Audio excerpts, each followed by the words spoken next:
three conductions of same length having thermal conductivity K1, K2, K3 are connected as shown in the figure. The area of cross section of A are the same and third conductor double of first conductor. The temperature of the given are the within the figures. ठीक है, temperature उसने हमें दे रखा है in the steady state the value of theta. तो बेटा हमारे पास ये क्वेश्चन है और इसके अंदर हमें कैलकुलेट करके देना है ये जो थीटा है इसकी वैल्यू कितनी है. अकॉर्डिंग टू क्वेश्चन ये लेंथ अगर L है तो ये भी लेंथ कितनी है, L है, ये रहा, having the same length. Area अगर ये 2A है तो ये एरिया कितना होगा, A, और ये भी कितना होगा, A. ठीक है. हीट का फ्लो इस डायरेक्शन में है तो हम ये बोल सकते हैं कि ये दोनों पैरेलल में है और इसके साथ सीरीज बनाएगा.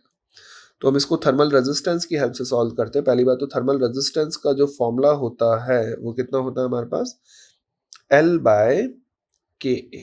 ठीक है, ये याद रखना. थर्मल रेजिस्टेंस का फॉर्मूला क्या होता है, L/KA. और थर्मल कंडक्टिविटी अगर अपन लिखना चाहे कि थर्मल कंडक्टिविटी है, हीट फ्लो क्या होता था बेटा, KA डेल्टा T/L, है ना. डेल्टा टी जिसकी वजह से हीट फ्लो होता है, टेम्परेचर डिफरेंस होगा, तो L/K क्या बन जाएगा, थर्मल रेजिस्टेंस. तो इसको हम इस फॉर्म में भी लिख सकते हैं, डेल्टा T/RT. ठीक है, इसको इस फॉर्म में भी लिखा जा सकता है. नाउ अब हमारे पास क्या है, हमारे पास ऐसी कंडीशन है सर, दो रेजिस्टेंस तो पैरेलल में है और थर्ड के साथ वो सीरीज में, R1, R2, R3 जो गिवन डायग्राम है उसके हिसाब से अपन देख रहे हैं. तो ये क्या बना रहा है, R1, R2 और R3, है ना. इनिशियल टेम्परेचर यहाँ पे कितना है, 100 डिग्री सेल्सियस, यहाँ का थीटा डिग्री सेल्सियस, और यहाँ का हमारे पास टेम्परेचर है 0 डिग्री सेल्सियस. ठीक है. R1, R2 हमें दिख रहा है किसके अंदर है, पैरेलल. अगर R1, R2 पैरेलल है तो हम ये लिख सकते हैं इसको सिंप्लीफाई करके, R3 ये हो जाएगा R1 R2 upon R1 plus R2.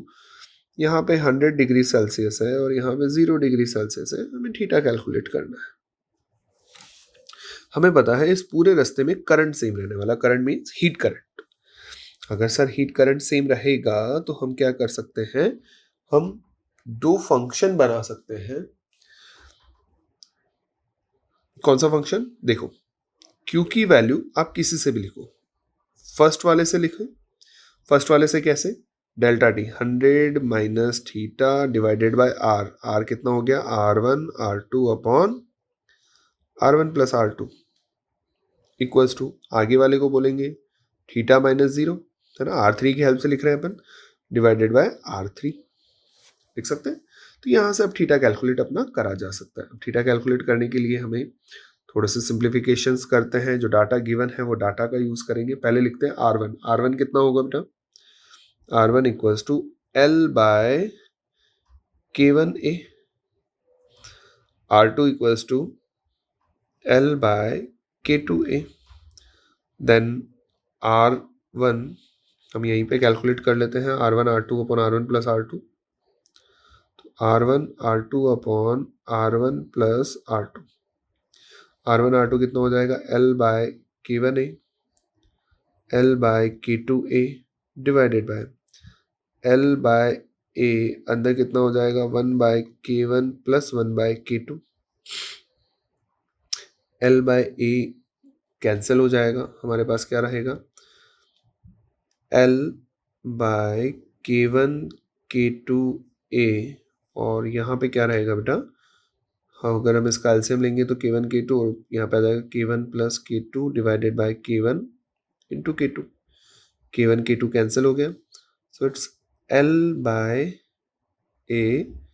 K1 plus K2. तो हम यहाँ पे रख सकते हैं इसकी वैल्यू को. तो सिंप्लीफाई करना थोड़ा सा आसान हो जाएगा. 100 माइनस थीटा, इसका डाटा रख देते हैं L/A K1 plus K2 equals to theta के R3 क्या होगा, L/K3A. L और A फिर से कैंसिल होता है यहाँ से, तो रिमेनिंग टर्म हम लिख लेते हैं 100 minus theta K1 plus K2 equals to K3 into theta.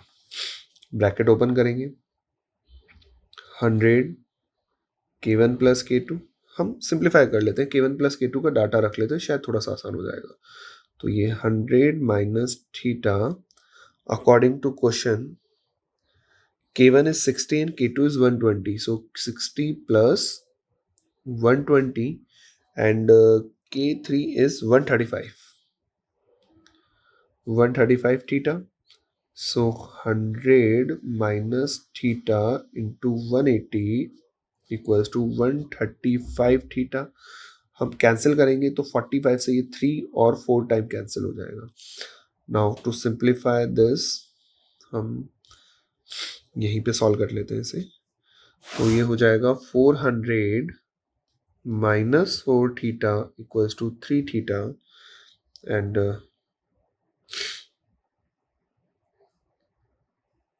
यही फंक्शन बन रहा है हमारे पास 3 थीटा। और जब इसको सिंप्लीफाई करेंगे 400 माइनस 4 थीटा, थीटा माइनस 0, एक मिनट जो थर्ड है इसका एरिया डबल है, तो R3 is equal to L by 2K3A होगा, है ना। यहाँ पे अपन मिस कर गए थोड़ा सा, ये एरिया डबल होगा 2 टाइम्स, तो ये यहाँ पे 2 होगा, यहाँ पे भी इंटू 2 होगा, यहाँ पे भी इंटू 2 होगा, तो 3 इंटू 3 ये 6 होगा, ठीक है। यहाँ पे अपन मिस कर गए थे, एरिया डबल है तो 2K3 टाइम्स आएगा। यहाँ पे इसको सिंप्लीफाई करेंगे तो थीटा की वैल्यू कितनी आ जाएगी, 40 डिग्री सेल्सियस। ओके, ये हम मिस कर गए थे थोड़ा सा, तो आप एक बार डाटा रखेंगे ध्यान से तो आपको आ जाएगा, ठीक है। एक फर्स्ट और सेकंड का जो है एरिया ए है, लेकिन थर्ड वाले का एरिया कितना है, 2 है। लेंथ सबकी सेम है तो उसमें कोई दिक्कत नहीं। ओके।